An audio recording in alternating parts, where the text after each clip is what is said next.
All right, KN6 RLM here, John in Columbia, talking about my portable repeater. Get a good, nice shot of all the pieces here,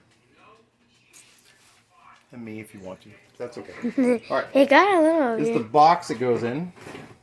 So in the box, there's a fan. It's a multi-function fan. It has 4 different settings, and the 2 positive, negative.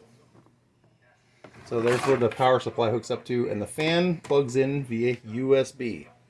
So this connects to the solar array. We won't worry about that. This is the wiring harness. It connects to those wires in that box, but right now I have it hooked to the battery, just for show and tell, okay? All right, so I could have done better on this. It's a cigarette lighter plug, but it has a multi-USB port on it. It's actually 5. There's where's the other ones? Yeah, there's 2 on there and 3 on there. 3 USB ports.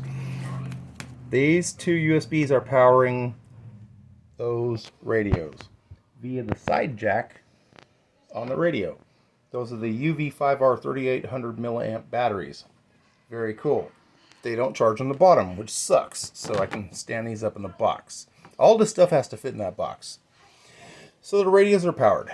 How do the radios communicate? Receiver radio, transmitter radio, relay box. The receiver radio has to have transmitter disabled, and I can only do this with a UV5R ham radio. That's fine, because this radio is only receiving, I have the transmitter disabled. I can receive all I want. This radio will not transmit. So it's okay because it won't transmit. I can receive all I want. This radio is the UV5G GMRS radio, legal to transmit on GMRS frequencies. So the transmitter is enabled. This relay box will go both ways. You can accidentally key up on the output frequency, it'll go back out the input frequency. We don't want that. That's why this receiver has the transmitter disabled, because this box costs 20 bucks and yeah, you don't want that. So receiver is hooked up to a duplexer.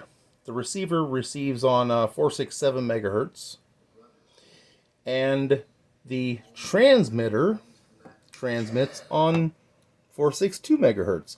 We have 4 different channels our repeater can work on. I picked the ones that aren't used very much, so I got 4 channels.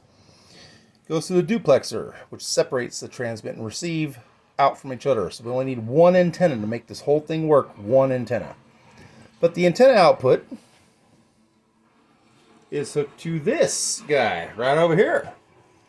This is our 40 watt UHF amplifier made for GMRS.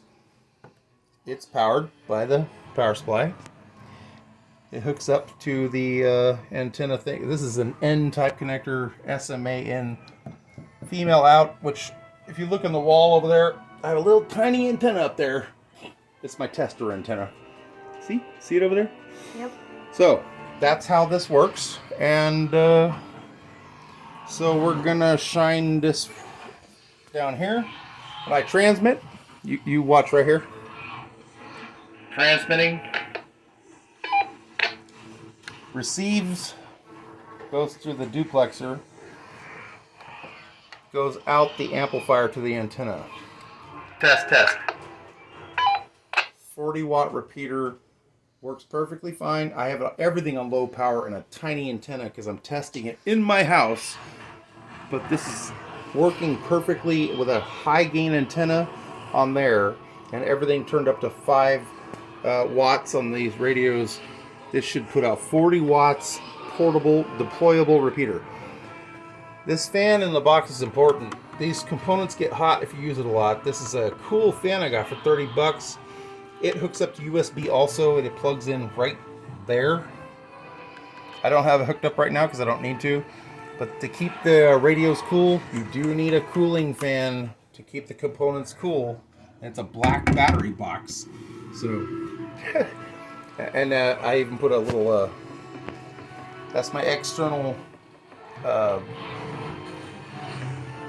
through hole connector, whatever they call it, bulkhead connector for the antenna. So that connects, that'll actually connect. This will be connected to that on the inside and just stick an antenna on it. So all the power, all these components fit in that box. And it's a portable, deployable GMRS repeater system, 40 watt capable repeater system.